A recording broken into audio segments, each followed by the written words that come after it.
Assalamualaikum warahmatullahi wabarakatuh.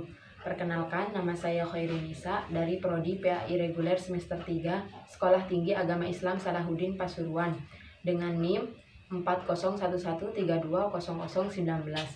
Video ini bertujuan untuk memenuhi tugas UAS mata kuliah Sejarah Pendidikan Islam yang diampu oleh Bapak Dosen Suadi SAG MPD. Objektivitas atau realita pendidikan Islam di Indonesia. Kalau kita cermati dari pasal Undang-Undang Sidiknas tahun 2003, dapat kita simpulkan bahwa pendidikan agama mempunyai posisi yang sangat penting dalam pendidikan nasional. Pendidikan agama lebih memfokuskan diri dalam membentuk peserta didik secara aktif, mengembangkan potensi dirinya untuk memiliki kekuatan spiritual, keagamaan, dan ketakwaan kepada Tuhan Yang Maha Esa. Akan tetapi, keadaan seperti itu bukanlah menjadi jaminan bahwa realitas pendidikan Islam di Indonesia berjalan dengan baik. Bahkan, pendidikan agama dipandang sebelah mata oleh masyarakat. Hal ini terlihat ketika minat masyarakat untuk menyekolahkan anak-anak mereka ke lembaga-lembaga pendidikan Islam semisal madrasah maupun pesantren. Lembaga pendidikan agama menjadi prioritas kedua setelah sekolah. Salah satu alasannya adalah kualitas lembaga pendidikan agama yang lebih rendah dibandingkan sekolah. Untuk prospek masa depan pendidikan agama Islam di Indonesia, prospek pendidikan PAI di dunia, pendidikan sangatlah suram. Karena semakin lama, pendidik di setiap lembaga memiliki taraf pengetahuan pendidikan agama Islam yang cukup rendah. Semakin bergulirnya zaman dan semakin mengerucutnya pendidikan, karena mutu yang dimiliki tak sepadan dengan tuntutan tanggung jawab yang harus mereka laksanakan.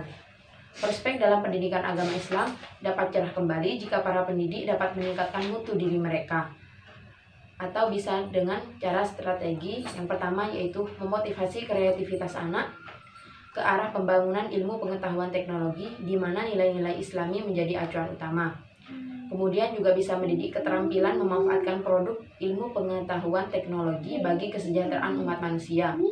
Yang ketiga yaitu menciptakan jalinan yang kuat antara ajaran agama dan ilmu pengetahuan teknologi. Pendirian Lembaga Pendidikan Tinggi Islam sudah dirintis sejak zaman pemerintahan Hindia Belanda, di mana Dr. Satiman Wirjo Sanjoyo pernah mengemukakan pentingnya keberadaan lembaga pendidikan tinggi Islam untuk mengangkat harga diri kaum muslimin di Hindia Belanda yang terjajah pada saat itu. Dalam perkembangannya, berdirinya perguruan tinggi Islam mengalami 3 periode.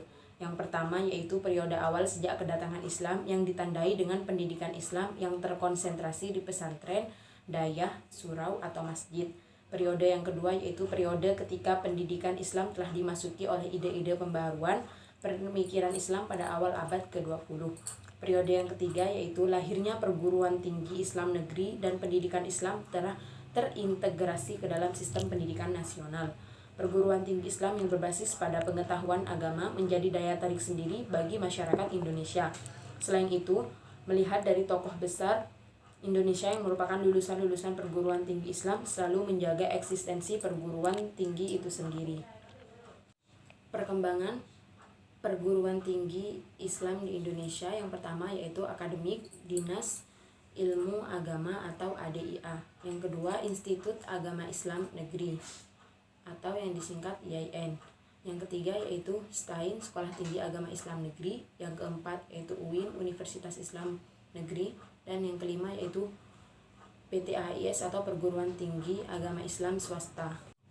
Perguruan Tinggi Agama Islam PTAI sebagai lembaga pendidikan tinggi merupakan bagian penting dari pembangunan nasional, mengemban misi yang diemban oleh tugas pembangunan. Maka karena itu, tanggung jawab PTAI bagaimana mengorganisir dan mengembangkan sumber daya manusia melalui proses pendidikan dan pengajaran, pengabdian, serta penelitian pada masyarakat yang tertuang dalam Tridharma Perguruan Tinggi. Sebagai lembaga pendidikan tinggi, tugas utamanya adalah membangun dan mengembangkan sumber daya manusia dengan posisi sentral adalah mahasiswa. Pengertian kontribusi sendiri ialah tidak terbatas pada pemberian bantuan berupa uang saja, melainkan bantuan dalam bentuk lain seperti bantuan tenaga, bantuan pemikiran, bantuan materi, dan segala macam bentuk bantuan yang kiranya dapat membantu suksesnya kegiatan yang telah direncanakan sebelumnya untuk mencapai tujuan bersama. Tradisi pesantren adalah segala sesuatu yang dibiasakan, dipahami, dihayati, dan dipraktekkan di pesantren, yaitu berupa nilai-nilai dan implementasinya dalam kehidupan sehari-hari, sehingga membentuk kebudayaan dan peradaban yang membedakannya dengan tradisi yang terdapat pada lembaga pendidikan lainnya. Tradisi pesantren menurut Nur Kholis Majid terdapat 4 kata dalam istilah Jawa. Yang dominan digunakan di dalamnya antara lain adalah santri, kiai, ngaji, dan jenggoti. Sumbangan terbesar NU terhadap pendidikan pesantren adalah terletak pada kesanggupannya dalam menjaga pesantren adalah lembaga pendidikan dan pusat dakwah Islam yang sudah ada sejak zaman Wali Songo. Tradisi pada waktu itu adalah materi pelajaran yang diberikan kepada santri terbatas pada ilmu-ilmu agama. Tampaknya tradisi tersebut sampai sekarang masih diwarisi dan dilestarikan oleh kalangan pesantren tertentu, terutama pesantren Salafi. Nahdlatul Ulama adalah pondok pesantren, itu bagaikan 2 sisi mata uang yang sudah dipisahkan. Apabila menyebut NU, kita mesti ingat pondok pesantren dan sebaliknya.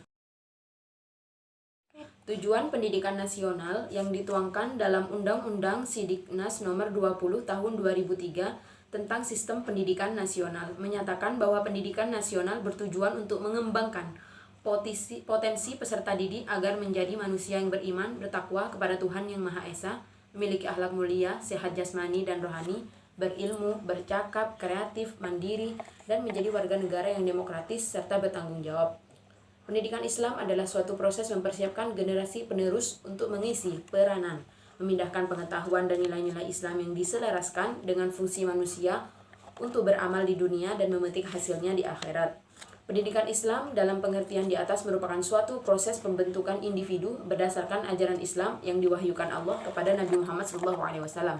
Melalui proses di mana individu dibentuk agar dapat mencapai derajat yang tinggi, sehingga mampu menunaikan tugasnya sebagai khalifah di bumi yang dalam kerangka lebih lanjut mewujudkan kebahagiaan di dunia maupun di akhirat.